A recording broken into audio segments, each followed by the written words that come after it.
I've been an investigative reporter and a journalist for 35 years. I've worked in every major media market in the United States, and I've written for more than 100 newspapers and magazines nationally and internationally.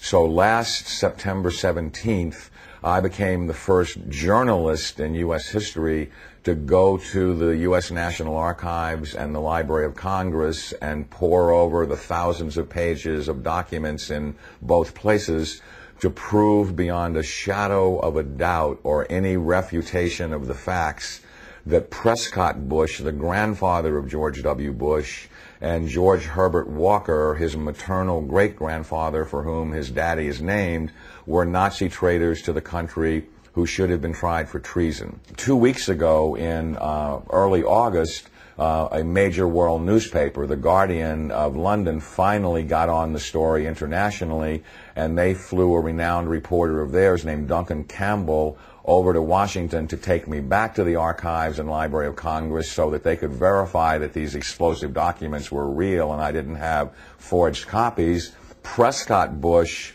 was the grandfather of George W. Bush and the father of George Herbert Walker Bush, and George Herbert Walker Bush is named for his father-in-law, George Herbert Walker. Prescott Bush graduated from Yale in 1917 and was in Skull and Bones with E. Rowland Harriman, who was the younger brother of W. Averill Harriman. The Bush family really had nothing going. They were essentially social climbers and opportunistic people. At the time that Prescott Bush met Dorothy Walker, he was a tire salesman.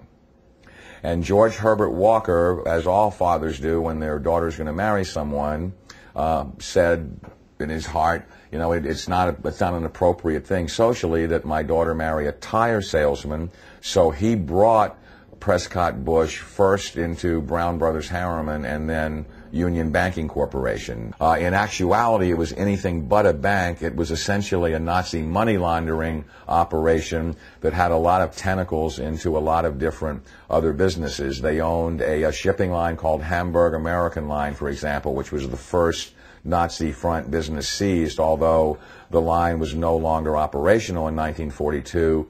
In the early 1930s, it transported Nazi spies into the U.S., and then their promotional ads offered cash rewards to any American citizens who would go back on Hamburg American lines and proselytize for Hitler. 8 months after the U.S. had entered the war, the New York Herald Tribune ran a front-page article, Hitler's Angel has $3 million in U.S. bank. And it caused a major scandal and just rocked the world of politics. Brown Brothers Harriman, which George Herbert Walker and Prescott Bush were affiliated with and partners in, worked with I.G. Farben, which operated Auschwitz. Prescott Bush, he did a number of things that were not only anti-American but were pro-Hitler, and he did all that he could to proselytize for Hitler and the rise of his Third Reich, because the largest client, Fritz Thyssen, of his patron, W. Averill Harriman, dictated what kind of behavior he would practice to enhance his own career. So he was put on the board of directors of Union Banking Corporation, and he was also a shareholder in Union Banking Corporation along with E. Rowland Harriman. But what's interesting about what the documents show is that they clearly state that all of the shareholders were phantom shareholders for Fritz Thyssen and did his bidding directly. So the point I'm making is it's not as if they bought these shares of stock as a passive investment to hopefully profit from the war. They were directly doing the bidding of the individual who built the Nazi war machine. Some very shocking documents that I saw at the Library of Congress 2 weeks ago on August 10th. On August 9th, excuse me, had to do with the hearings of the McCormick-Dickstein Committee of November 1934, show that Prescott Bush and the DuPont family, the Remington family, and J.P. Morgan tried to overthrow the U.S. government, assassinate FDR, and put a Hitler-style fascist state in place. I have in my possession testimony from the McCormick-Dickstein Committee in November of 1934 by one of the fascist plotters that they were going to follow Hitler's model exactly and impose martial law on the United States, round up unemployed people that were worthless to the economy and troublemakers and Jews and put them into internment camps. And their plan was, if necessary, to exterminate the people that could not be part of the effort. The only reason the coup attempt in 1934 didn't succeed is that they hired the wrong general to lead it, General Smedley Butler, the great Marine hero, two-time Congressional Medal of Honor winner, who worked with the plotters just long enough to be able to identify who they were and then blew the whistle on them to Congress. Incredibly, after being warned by the FBI and the Justice Department and the Treasury Department to cease and desist in their Nazi dealings, they had continued them until 1951. There had been 28 additional seizures of Nazi assets and Nazi business fronts between late 1942 and 1951, and that they had moved Nazi assets into Switzerland, Brazil, Argentina, and Panama, and they had continued to do business with their primary Nazi patron, who was Fritz Thyssen, who backed Hitler beginning in 1921 and who was the wealthiest man in Germany, and a steel and coal baron who, with his partner Friedrich Flick, essentially built the Nazi war machine along with I.G. Farben.